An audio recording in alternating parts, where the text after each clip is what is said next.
You know, usually when we talk about like a medical diagnosis, there's this expectation of total precision. Right, like engineering. Exactly. Like you break your arm, the x-ray shows that jagged white line, and the doctor just points and says, well, there it is. It's binary. Yeah. Broken or not broken. It's clean and it's comforting. We like things to be perfectly categorized. But if you try to take that same x-ray machine and point it at the landscape of modern literature, the machine just completely shatters. Yeah, it really does. Specifically, if you look at how poetry evolved over the mid-20th century, you aren't looking at a static bone structure. You are looking at a living, breathing, sometimes literal screaming thing that, violently refuses to hold still for the camera. It was the absolute definition of diagnostic muddy waters. Because the definition of what poetry is actually supposed to be doesn't just quietly evolve. It reacts. It violently rebels against whatever it used to be just a decade prior.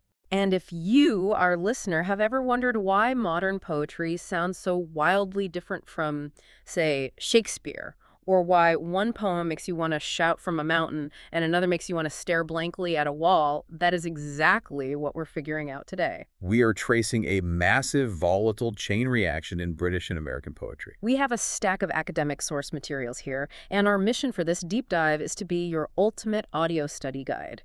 So whether you're cramming for an exam, catching up on literary history, or you're just intensely curious, we are covering every essential detail. The roadmap for today is basically a pendulum swing. We start in the 1940s, right in the thick of this exuberant, mythic, romantic roaring of Dylan Thomas. Right. Then we'll watch the culture get total whiplash in the 1950s with the movement shrinking back into this hyperordinary, almost cynical mumbling. Led by Philip Larkin. Exactly. From there, the pendulum swings back into the 1960s with Sylvia Plath and the confessional poets turning inward toward this terrifying psychological screaming.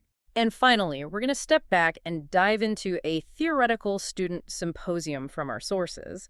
We're going to ask the most fundamental question. With all these contradictory styles, what actually makes a poem a poem? It really is a wild ride from one extreme to the other. And to understand the sheer velocity of that swing, we have to look at what sets it in motion. Right, the catalyst. And in the 1940s, that catalyst was a man named Dylan Thomas. But before we get to him, we need to set the stage. What was the status quo that he was reacting against? Well, if you look at the 1930s, the poetic establishment was dominated by figures like T.S. Eliot, W.H. Auden, and Ezra Pound. The heavyweights, basically. The absolute heavyweights. But their style was highly intellectual, very dry, and defined by this strict classical restraint. It was an elite cosmopolitanism. So not exactly light beach reading. Not at all. I mean, to read an Eliot poem, you almost needed a reference library open on your desk just to catch all the recondite allusions to Greek mythology, Dante, classical history. So it was kind of like attending a brilliant but super complex university lecture. Yes. And it left very little room for raw, unbridled emotion.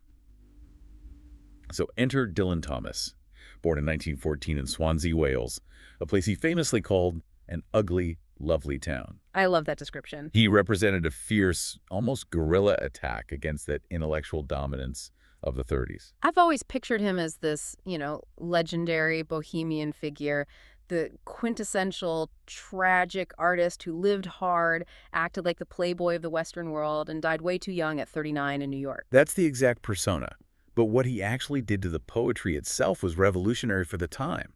He brought back romantic emotionalism. He brought back the vibe. He really did. He brought back open physicality and what critics in our sources call a bardic incantation. Thomas didn't want you to sit in a library deciphering his work with a dictionary. Right. He made poetry a performing art again. I've read about his BBC radio broadcasts and his notoriously wild American tours. They were supposed to be just electrifying. People didn't just buy his books. They literally bought tickets to go hear him perform. So he was effectively a theatrical rock star standing on a table, shouting about the cosmos. But what was his core philosophy? Like, if Eliot was trying to dissect modern alienation, what was Thomas doing? In his own words, Thomas wrote for the love of man and in praise of God. But we need to be really careful here because his concept of God wasn't a strict, orthodox Old Testament figure. Okay, so what was it?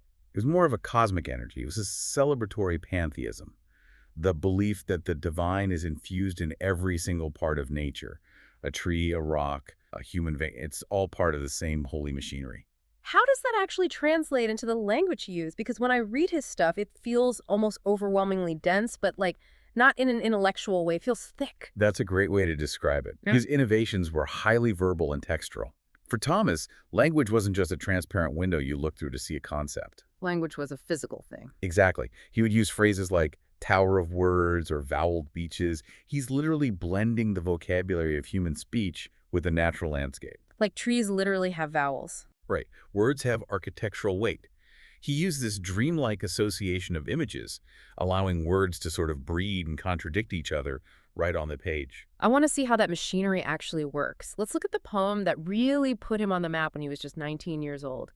It's called The Force That Through the Green Fuse Drives the Flower. Just the title alone has so much momentum. It really does, and our sources highlight this as a foundational text because it perfectly establishes that pantheistic theme we just talked about. He is directly identifying the human body with the natural cycle of creation and destruction.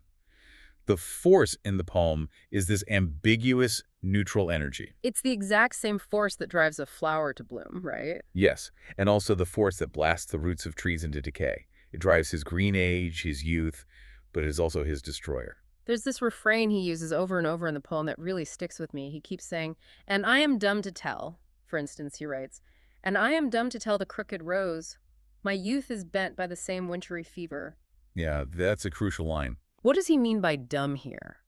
Because obviously the guy has immense verbal power. He's not literally mute. He's using dumb to mean inarticulate, speechless, and perhaps utterly powerless. It's a profound irony. Oh, because he's this great poet. Exactly.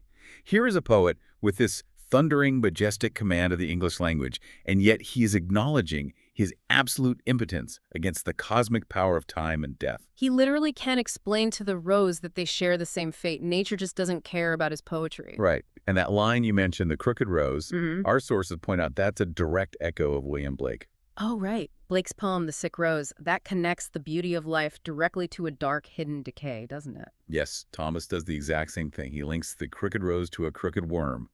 Beauty and rot are inseparable in this pantheistic worldview. And there's another image in the third stanza that I really need you to break down for me. He talks about the hand that mauls my shroud sail.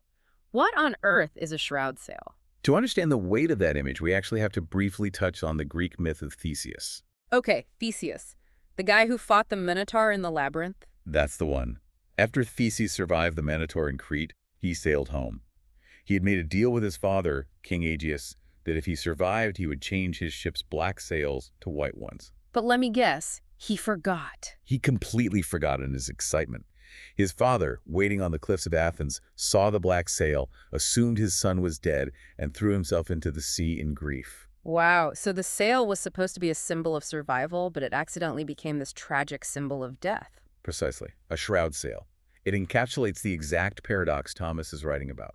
Survival and death are inextricably linked by a single fatal force. So the water cycle that moves around the planet is the exact same blood moving through his veins. He's just trapped in this biological machinery. That's it, exactly. And that is incredibly heavy for a 19-year-old to write. Seriously. And he doesn't let up on that theme of mortality either.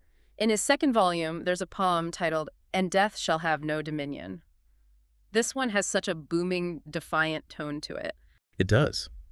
The title itself is actually an adaptation of a line from the biblical book of Romans, chapter 6, verse 9. Why, St. Paul, right? Yeah. Yes, and the entire poem mimics the cadence and rhythm of a fervent preacher. It consists of 3 9-line stanzas, and the first and last lines of every single stanza repeat that title assertion. And death shall have no dominion. Exactly. It's meant to be shouted. But the sources we have point out something really crucial for anyone trying to understand this poem on a deeper level. There's a tragic irony woven into all that defiance. Yes, think about what Thomas is actually doing here. He is demanding the impossible. Because to a skeptic or an agnostic reader, staring at the sheer finality of a grave and shouting death shall have no dominion seems almost, well, tragically pathetic. It's a beautifully doomed assertion. And he's not talking about a traditional Christian resurrection either. Right, he's not talking about going to heaven with harps and angels. No, not at all. He asserts that after death, lovers and martyrs don't go to a pearly gate. They unite with the cosmic energy of the universe. Even if, as he writes, faith in their hands shall snap in two during their tortured mortal lives. Yes. They will ultimately merge back into the indestructible energy of nature. They will break in the sun till the sun breaks down. It's a biological immortality. It seems like as Thomas gets older, his perspective on time and mortality starts to shift from this roaring defiance to something a bit more nostalgic and complex. It's a very natural progression. Let's look at Poem in October. He wrote this for his 30th birthday, so he's no longer the teenage prodigy. He's taking a walk along the shore of his home in Wales, and the way he handles the concept of time in this poem is just fascinating. The sources describe what he achieves here as a timeless simultaneity. Okay, what does that mean in practice? How do you create timeless simultaneity in a poem? By deliberately confusing the boundaries of reality. It's an autumn morning, it's October, his birthday, but as he walks along what he calls the heron-priested shore, the weather seems to turn. And suddenly he starts experiencing spring and summer right in the middle of autumn, right? Exactly. He writes about a spring full of larks and the sun of October summery. So is he hallucinating? Not exactly hallucinating, but his memory is so powerful that it overrides his present reality. He is blending his happy childhood days with his adult present. He just crams all the scenes of his life into one single walk on the beach. He writes about the true joy of the long-dead child. Which is such a haunting way to refer to your own younger self. It is. The child he once was is literally dead. Time has killed him. But through the sacramental, ritualistic power of his memory and through the act of writing the poem itself, that joy is resurrected in the present moment. He creates this fantasy rainbow world where past and present exist in this lovely, swirling confusion. But it's fragile. Right at the end of the poem, reality reasserts itself, and he prays that his heart's truth still be sung on this high hill in the years turning. He knows time is still ticking. He can't stop it forever. Exactly. That deep, almost painful nostalgia for childhood brings us perfectly to what might be his most famous poem on the subject, Fern Hill. Yes, this is his ultimate evaluation of childhood innocence, based on holidays he spent at his aunt's farm. And if there is a primary villain in this poem, it is definitely time with a capital T. Time is the ultimate antagonist. But the absolute brilliance of Fern Hill is how it opens. The poem starts entirely from the perspective of the child, who doesn't even realize time is a threat yet. The boy is a prince, easy under the apple boughs. And Thomas mimics the psychology of a child so beautifully here. How so? Like, mechanically, what is he doing with the words to make it feel like a child's brain? He subtly tweaks common phrases to reflect a child's worldview. For instance, he doesn't say once upon a time. He says once below a time. Oh, because to a child, time is just this massive canopy hanging over them, like the sky. Exactly. He measures his days by saying he was happy all the sun long and all the moon long. And he uses a really specific poetic device here called a transferred epithet. Okay, let's pause and define that, because that sounds like heavy academic jargon. For the listener studying right now, what is a transferred epithet? Sure. An epithet is really just an adjective. When you transfer it, you take an adjective that logically belongs to one noun and stick it onto another to create a surprising effect. So, giving me an example from the poem. Thomas writes about the whinnying green stable. But stables don't whinny. Horses whinny. Right. But to a child running excitedly through the farm, the entire world is alive and pulsing with energy. The building itself feels like it's making the noise. That is such a cool trick. That's a transferred epithet, and it captures the magic of childhood perception perfectly. It does. But the ending of Fern Hill is an absolute gut punch. Because the magical farm has forever fled, and the adult Thomas realizes he was always a captive of time, even when he thought he was a prince. And we get this incredibly famous closing simile. I sang in my chains like the sea. I sang in my chains like the sea. That is wild. It is one of the most magnificent images in 20th century poetry. Think about the mechanics of the sea. It is chained to the gravitational pull of the moon and the sun. It has no actual freedom. None. Yet, despite being chained, it still sings in its crashing waves and rolling tides. And Thomas is the sea. Yes. He is chained to time, he is aging, he's mortal, he's destined to die, but he still achieves a kind of immortality through the song of his art. He transcends his enslavement by turning the very chains that bind him into poetry. Precisely. We have to cover one more Thomas poem from the sources, and it's a really profound one. It's called A Refusal to Mourn the Death by Fire of a Child in London. This is a heavy one. It's an elegy for a victim of the Blitz during World War II. But the title explicitly says it's a refusal to mourn. Why would a poet refuse to mourn a child killed in a horrific bombing? Because Thomas believes that offering conventional, polite mourning crying, what he calls a grave truth, would actually distort and cheapen the profound meaning of her death. So it's highly ritualistic. Very. He is saying he refuses to weep until the end of the world, when all of humanity returns to its primal dark elements. The imagery he uses to describe that return to the earth is staggering. He uses the phrase synagogue of the ear of corn. Yeah, that's a dense one. When I first read that, my brain genuinely short-circuited. What does a synagogue have to do with corn? It's a deliberate, brilliant shock tactic. He's taking a specific, highly charged religious word synagogue, a place of holy gathering, and he rips it completely out of its literal context. And applies it to a natural biological object, an ear of corn. Right. And what's the effect he's going for there?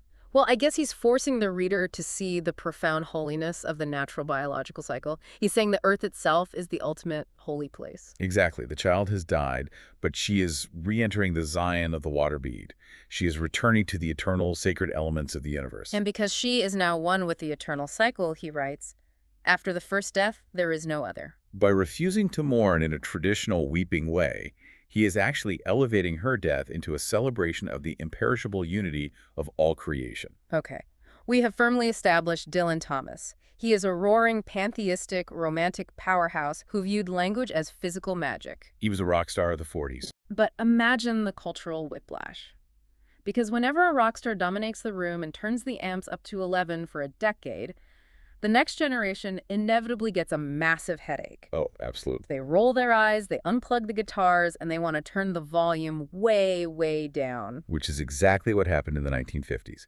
Enter a group that literally called themselves The Movement. That sounds incredibly organized for a bunch of poets. It was a loose coalition, but they were officially heralded by an anonymous 1954 article in The Spectator magazine, and then solidified by anthologies like Robert Conquest's New Lines. Who were the key player? The main figures were Philip Larkin, Kingsley Amis, and John Wayne, and they were defined quite aggressively by what they hated. Let me guess.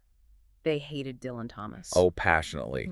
Kingsley Amis famously quipped that Thomas should have stuck to spewing beer, not ink. Wow, tell us how you really feel. They despised the drunk with words emotionalism, the metaphorical excess, and the bardic posturing. They thought it was all embarrassing, theatrical nonsense. But importantly, our sources point out that they didn't want to go back to the 1930s style either, right? Correct. They hated T.S. Eliot and Ezra Pound just as much. They found the 1930s generation way too clever, too obscure. Right. Philip Larkin coined a term for what he hated about Eliot's style. He called it the myth kitty. The myth kitty. I love that phrase. What exactly did he mean by it? It was his derogatory term for the elitist requirement that a reader had to know all of classical European history, Greek mythology, and multiple foreign languages just to understand a single poem. Larkin thought it was incredibly pretentious. So if the movement hates the dry intellectualism of the 30s and they hate the wild romanticism of the 40s, what is actually left for them to write about? The cult of the ordinary. They revived 18th century neoclassical values looking back to poets like Alexander Pope and John Dryden. So they valued strict syntax, subtle irony, sharp wit. And absolute, undeniable clarity. We really need to set the historical context here because this shift doesn't just happen in a vacuum. This is 1950s Britain. Exactly. This is post-war Britain. The empire is crumbling. The country is absolutely exhausted by 2 world wars. There is economic austerity, rationing, and the rise of the bureaucratic welfare state. So the grand sweeping narratives of heroism and cosmic meaning just felt like a bad joke to this generation. Exactly. For Larkin and his peers, the poet is no longer a visionary seer. The poet is just an ordinary, middle-class person living a humdrum, sometimes incredibly boring existence, waiting for the bus in the rain. No heroes, no heroics. Just daily life. Let's dissect Philip Larkin's work to see this philosophy in action because it is so aggressively anti-romantic. Yeah. And he takes direct aim at the concepts Dylan Thomas held sacred. He really goes for the jugular. Thomas gave us Fern Hill, this magical vision of childhood. Larkin gives us a poem called I Remember, and the title itself is a sarcastic eye roll, isn't it? It is. It deliberately mocks a very nostalgic, sentimental 19th century poem by Thomas Hood that starts with those exact same words. So what's Larkin's version about? Larkin's poem is about him taking a train journey and unexpectedly stopping at Coventry, the town where he grew up. A friend asks him if it brings back memories. And you'd expect a poet to launch into a reverie about his youth. But Larkin doesn't. He looks out the window and essentially says, "This is where my childhood happened." and it was a bleak, empty period where absolutely nothing of consequence occurred. Our sources mention he is explicitly rejecting Wordsworthian spots of time. Let's break that down for the listener. What is a spot of time? William Wordsworth, the great Romantic poet, believed that childhood was filled with spots of time, these profound magical moments of epiphany in nature that spiritually nourish us for the rest of our adult lives. And Larkin is basically saying, yeah, I didn't have any of those. Exactly. He writes that his childhood was a time where he didn't invent anything, didn't have any grand awakenings. The graph of his early life is perfectly flat. It's a defiant insistence that for most people, childhood isn't a magical kingdom. It's just a lot of waiting around to grow up. Right. And once you do grow up, what's waiting for you? Work. Which brings us to his poems, Toads and Toads Revisited. I love this metaphor. He uses the toad to represent a day job. He writes, "Why should I let the toad work squat on my life?" It's brilliant because a toad is heavy, it's cold, and it's ugly. Mm-hmm. Larkin acknowledges that work is tedious. It is unglamorous. But his view is firmly anti-escapist. He argues that work is entirely necessary. Right, because without it, you can't afford a pint and a warm fire. It provides physical comforts, yeah. But our sources say, more importantly, it provides a structured routine. It keeps us occupied so we don't have to sit around facing the terrifying empty void of our own mortality. In the sequel poem, Toads Revisited, he watches the unemployed people in the park, the idlers and dreamers, whom he calls loblolly men. What a great word. Loblolly men. It means a foolish, idle person. It does. And Larkin looks at them and realizes he doesn't actually want their freedom. The freedom is too empty. He actively prefers the structured oppression of the toad. He prefers to plod along industriously until his time is up. That deeply pragmatic, almost depressed attitude is perfectly captured in one of his most famous poems, Mr. Bleeny. This one is a masterclass in tone. The narrator of the poem is renting a room, right? And he's looking at the meager, bleak belongings of the previous lodger, a man named Mr. Bleeny. Yes, and the physical description of the room is so important here. It's bare, it has flowered curtains that are too thin, a bed, an upright chair. Just totally depressing. To the intellectual, cynical narrator, Mr. Bleeny's life in this monk-like cell seems unbearably pathetic. He thinks Bleeny was a tragic failure who stayed the whole time he was at the bodies till they moved him. But the poem demands that we look deeper than the narrator's judgment, doesn't it? There's a twist in how we are supposed to evaluate Mr. Bleeny's life. Yes, if you look at the actual details of Bleeny's routine that the narrator uncovers, he visited his sister at Christmas, he did gardening for the landlady, he spent his summers with friends in Frinton. He had a life. He had a highly structured content social routine. The twist is that Bleeny actually had a rich inner life. He was satisfied. So the narrator, who is sitting there judging him, is actually the tragic one. Exactly. The poem ends with the narrator staring out the window at the frigid wind, feeling completely hollow and terrified that his own life adds up to nothing. Mr. Bleeny was spiritually much better fortified against the coldness of the world than the arrogant intellectual who replaced him. Speaking of spiritual fortification, what happens to religion in the 1950s? Larkin tackles that head-on in Churchgoing. The sources frame this as the ultimate poem of the post-war welfare state. It truly is. The title itself has a double meaning. It means the act of attending church, but it also means the church itself is fading away, disappearing from society. The narrator in this poem is so vividly drawn. He's this awkward bicycle-riding guy. He steps into an empty church, but only after making sure there's nothing going on. He's the archetypal modern agnostic. He's gauche, slightly bored, but he is filled with this lingering, undefined reverence. He takes off his cycle clips in awkward respect. He drops a useless Irish sixpence into the donation box. The poem represents the core dilemma of the 20th century common man. What we believe in when traditional religion fades, but the human hunger for meaning and seriousness remains. He's wrestling with the fact that even if he doesn't believe in God, he still needs the building. Right.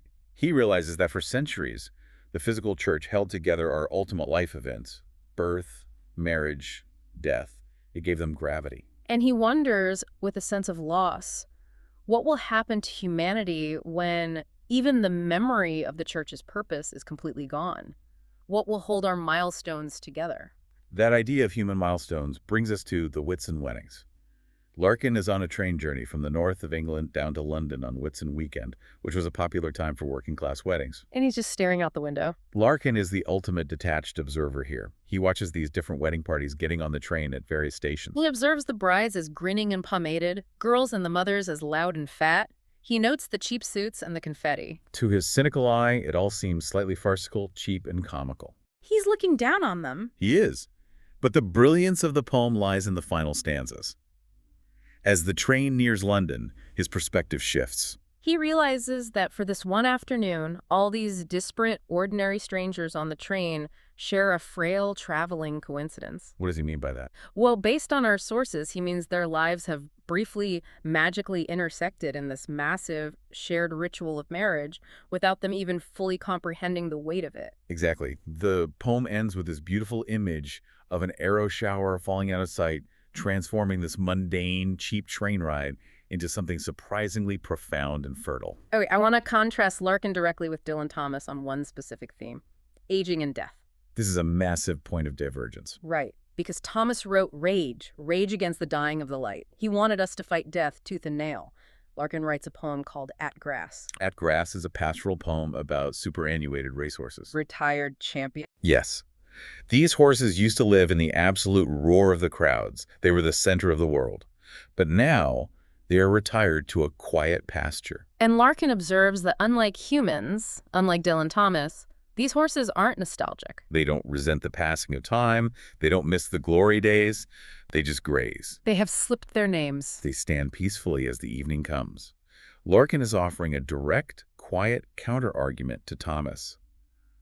Don't rage. Raging is undignified and exhausting. Accept aging and death calmly, without fuss, as a natural, inevitable fade into obscurity. Right. I have to pause and push back on Larkin's whole vibe here, though. If the point of poetry, historically, is to elevate us, to make us feel something profound or transcendent, why on earth should we read a guy whose main message is, work is a tedious toad, but you have to do it, your childhood was completely uneventful, and you should just quietly accept sliding into total irrelevance? Isn't that just incredibly depressing? Yeah, exactly. It's a very fair critique. But the sources argue that for Larkin, and for his readers, facing the unvarnished, hard, unromantic reality of life is a profound act of courage and honesty. So the comfort comes from the lack of illusion. Exactly. He doesn't offer false hope or grand mythical distractions, and in doing so, he actually provides a massive comfort to the common reader. He validates their everyday, unspectacular lives. He's essentially saying, your ordinary, boring life is real. You aren't failing just because you aren't a rock star. Your life is enough. Yeah, that makes a lot of sense. It's the poetry of the everyday commute. But, as we established, the pendulum never, ever stops swinging. He was about to swing hard. Just as Larkin and the movement reacted against Thomas's emotionalism, the next generation looked at Larkin's polite, detached, objective observations and thought they were way too cold. Too repressed, too stiff upper lip. They decided it was time to look inward again. But importantly, they didn't look outward at the cosmos like Dylan Thomas. They wanted to look at the darkest, most terrifying corners of their own minds. Which brings us to the late 1950s and the 1960s, and the explosion of confessional poetry. How did this shift actually happen? Around 1959, the poetic landscape fractured again, spurred largely by two massive literary catalysts in America. The first was Robert Lowell publishing a book called Life Studies, right? And the second was Allen Ginsberg publishing his explosive, controversial poem, Howl. Right. Ginsberg essentially took poetry out of the polite, stuffy classroom and turned it back into a raw, screaming, ritualistic performance. And Robert Lowell did something equally radical. He took the poetic camera, which Larkin had been pointing outward at trains and empty churches, and Lowell turned it brutally inward. He started writing about his own family trauma, his stays in mental hospitals, and his nervous breakdowns. And the term confessional poetry was born. Coined by the critic M.L. Rosenthal to describe this exact shift, if you're taking notes. Confessional poetry focuses entirely on the private life. It deals with extreme psychological crises, failed marriages, and subjects that were previously considered completely taboo for high art. Like suicide, mental illness, intense familial hatred. They basically took T.S. Eliot's rulebook and burned it. Absolutely. Eliot had this famous theory of poetic impersonality. Eliot argued that the poet should just be an objective catalyst, a medium through which art happens, but the art shouldn't be about the poet. The confessionals looked at that and said, no, my individual trauma, my specific pain is the poem.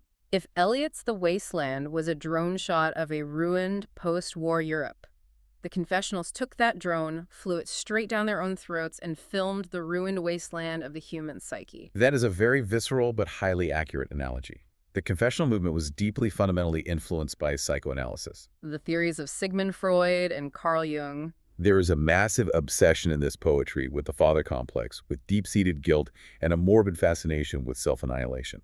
But our sources lay out a very crucial rule when studying this era. We cannot read these poems simply as literal diary entries, right? That is vital to remember. Confessional poetry is not always 100% autobiographical fact. Robert Lowell himself admitted that there is a lot of tinkering with fact to achieve universal resonance. So they are curating their trauma. Yes. They would frequently use classical myth, like the Greek myth of Electra, to elevate their private cries of pain into massive public statements. It's a carefully constructed persona experiencing extreme psychological states on the page. And no one exemplifies the sheer power and tragedy of this movement more than Sylvia Plath. I really want to trace her trajectory through her poems because if you read them chronologically, they tell this incredible story. It's a story of a woman moving from passive, quiet subservience to absolutely furious, explosive rebellion. A perfect place to start is the title poem of her 1960 collection, The Colossus. What is the central image here? Plath uses the image of the father figure as a gigantic, ruined statue, heavily referencing the Colossus of Rhodes from antiquity. And the narrator of the poem describes herself as an ant in mourning. An ant. So she's tiny, insignificant. Yes, and she spends 30 years laboring to dredge the silt from your throat. The ruined father figure completely towers over and dominates her entire psychological landscape. And the key takeaway here is her passive acceptance of this. She accepts her inferior, subservient role, essentially married to the oppressive shadow of this immense patriarchal figure. But then we jump forward just a couple of years to a poem called Daddy, written in the last months of her life in 1962. And that passive acceptance is entirely gone. It is replaced by an intense, violent psychological conflict. Daddy is arguably one of the most famous and heavily debated poems of the 20th century. Plath herself provided a note on it, saying the poem is spoken by a girl with an electrocomplex. Her father died while she thought he was God, and her case is complicated by the fact that her father was also partly German. Okay, we have to navigate this carefully and rely strictly on how the sources analyze her imagery, because the language she uses is incredibly shocking and politically charged. Right. She uses the historical trauma of the Holocaust to frame her personal relationship with her father. Yes, she casts the oppressive father figure as a literal Nazi Oh. and the victimized daughter as part Jewish. She writes lines like, I have always been scared of you. With your Luftwaffe, your gobbledygoo, and your neat mustache, and your Aryan eye, bright blue, Panzerman, oh! And she describes her own skin as bright as a Nazi lampshade and her face as Jew linen. Wait, how do critics justify a poet using the Holocaust to describe a bad relationship with her dad? It's a very jarring juxtaposition, and it's meant to be. The sources explain why she does this impartially. Plath is using this horrific public trauma to create what she called an awful little allegory to exercise her own internal demons. The poem is an expression of deep, incredibly ambivalent feelings. Love and hate mixed together. Exactly. A childhood love that has paralyzed into a suffocating, terrifying hate. By casting the father as the ultimate historical oppressor and herself as the ultimate historical victim, she elevates her personal psychological pain to a universal scale of tyranny and suffering. The girl in the poem must act out the awful little allegory once over before she is free of it. She has to symbolically murder the memory of the father to survive. She ends the poem by saying, Daddy, Daddy, you bastard, I'm through. It's a brutal, necessary exorcism. And survival, or rather the theatrical, almost grotesque performance of survival, is the core of another major poem, Lady Lazarus. Lady Lazarus deals directly with Plath's real-life suicide attempts. But again, keeping with the rule of confessional poetry, she mythologizes it. She uses the myth of the phoenix, the magical bird that burns and rises reborn from its own ashes. She also references the biblical Lazarus who was raised from the dead by Jesus. But she's not writing a hymn of gratitude for being saved. She's angry that she survived. She is furious.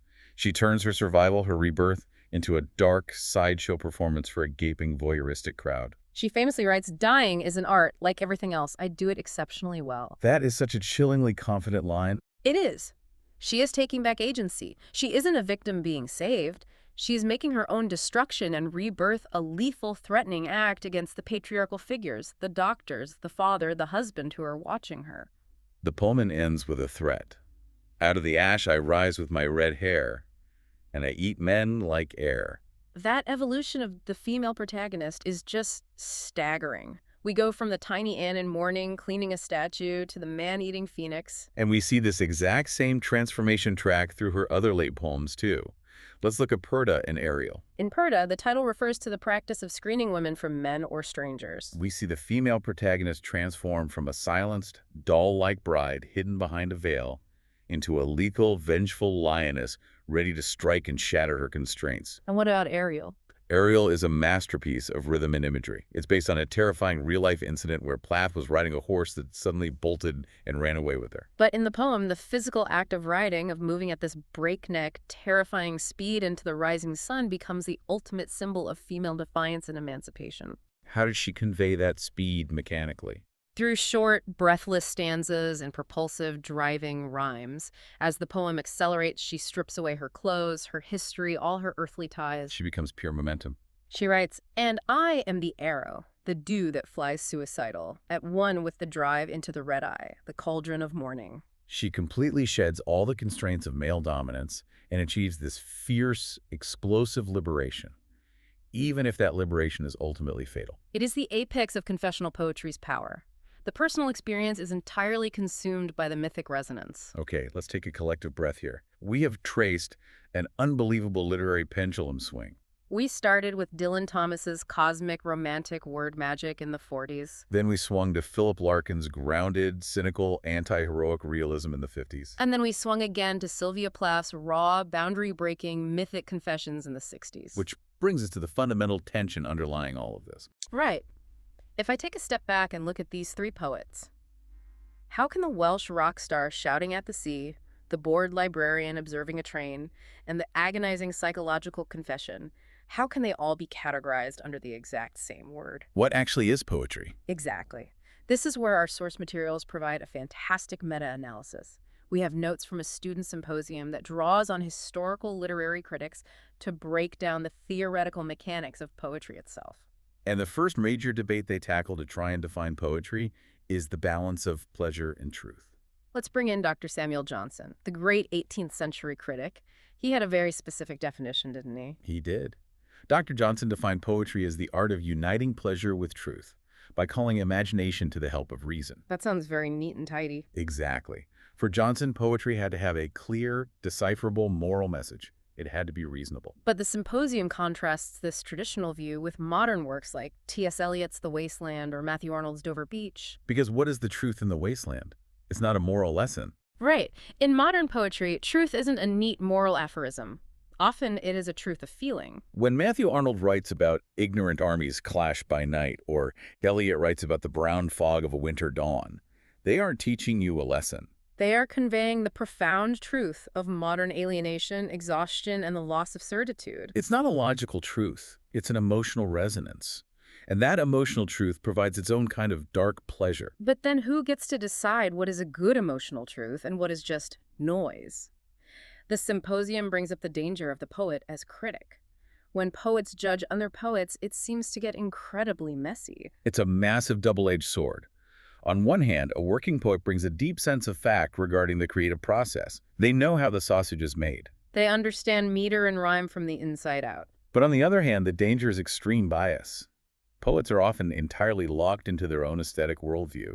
They struggle to appreciate anything outside of it. Like Eliot and Milton. Our sources note that T.S. Eliot unfairly blamed John Milton for causing a dissociation of sensibility in English literature. Yes.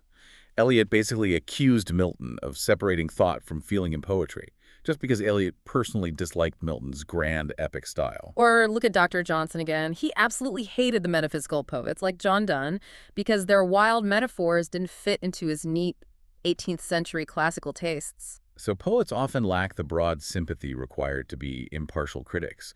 They just want everyone to write like them. Exactly. The symposium also tackles another core debate: subject versus treatment. Does the subject dictate the form of the writing, or can any subject be turned into poetry? And the conclusion seems to be that form absolutely matters. You can't just swap prose and poetry willy-nilly. Form is essential. If you're writing a sweeping Shakespearean tragedy, you require the elevated rhythm of blank verse to carry the sheer weight of kings falling and empires crumbling. But if you're writing Anton Chekhov's The Cherry Orchard, which relies on subtle, mundane realism and quiet domestic despair, that demands prose. Right. If Keats or Milton are writing about grand mythological subjects, they need an epic, elevated style. The content and the form must be inextricably linked. But this raises an even bigger issue: literary standards versus life. In the late 19th century, there was a major movement known as art for art's sake. The idea that art is completely autonomous from real life, it shouldn't care about morality or politics or human struggles, it should just be beautiful. And the symposium argues that this movement completely failed. Right, it did. Because great literature has to mirror human life and sentiments. Art cannot exist in a vacuum. It must be tethered to human experience. Dr. Johnson actually defended Shakespeare for breaking the strict Aristotelian rules of time and place. Remind me, what are the Aristotelian rules? Aristotle argued that a play should take place in a single location over the course of a single day with one unified plot. But Shakespeare's plays jump across years and continents. Dr. Johnson defended this because Shakespeare's plays accurately mirrored the messy, sprawling reality of human nature. Life isn't confined to a single room and a single day, so art shouldn't be either. But even if art reflects a messy reality, poetry specifically also inflicts order on that messy reality. That's the beauty and distortion argument the symposium brings up. Yes, think about how time functions in different mediums. A prose short story spans a long period of time, moving up and down the narrative peaks and valleys of a person's life. But a lyric poem acts entirely differently. The sources mention Richard Lovelace writing from a prison cell in the 17th century. He wrote the famous line, "Stone walls do not a prison make." Exactly. A lyric poem like that captures what the sources call a moment's monument. It freezes a single intense emotion or thought. It beautifies a distorted reality by imposing structural order on it. It isolates 1 second of existence and carves it into marble. And it achieves that order through holism in music. Great poetry forces all human faculties to subordinate themselves to a single concentrated effect. Everything, the rhythm, the sound, the meaning, points in one direction. Like Gerard Manley Hopkins, the Victorian poet, subordinating all human desires and fears to the immense terror and glory of God. Precisely. And furthermore, we have to remember that poetry is, at its root, speech framed to be heard. The rhythm and beat convey meaning before our brains even process the dictionary definitions of the words. Can you give an example of that? Think of John Milton writing the opening of Paradise Lost. The rolling, thunderous, unyielding beat of his blank verse acts like a drum or a stormy sea. You feel the immense gravity and scale of the war in heaven in your nervous system before you even untangle the complex syntax. Okay, that makes total sense, but here's the final point from the symposium, and it's the one that really messes with my head after everything we just talked about. We've spent this whole time dissecting how poetry works. But is poetry the only way to express deep emotion? The sources argue unequivocally, no.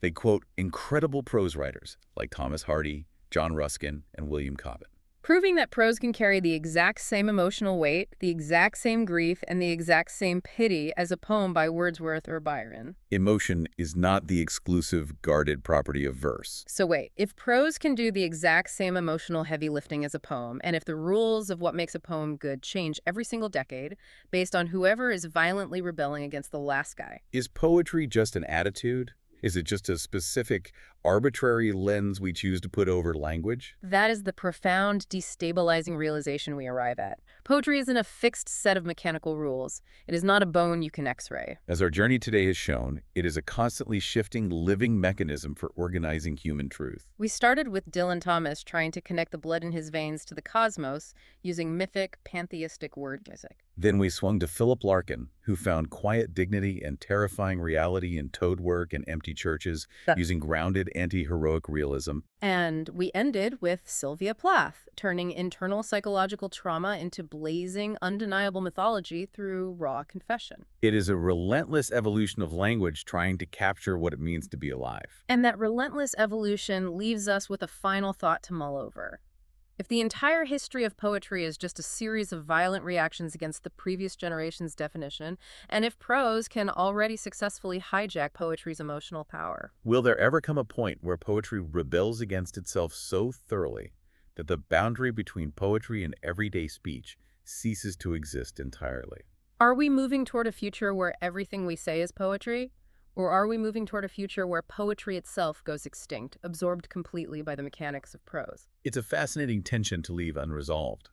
The diagnostic X-ray machine is still broken, And perhaps, for literature to survive and keep breathing, it always must be. A huge thank you for joining us on this intensive deep dive. We'll see you next time.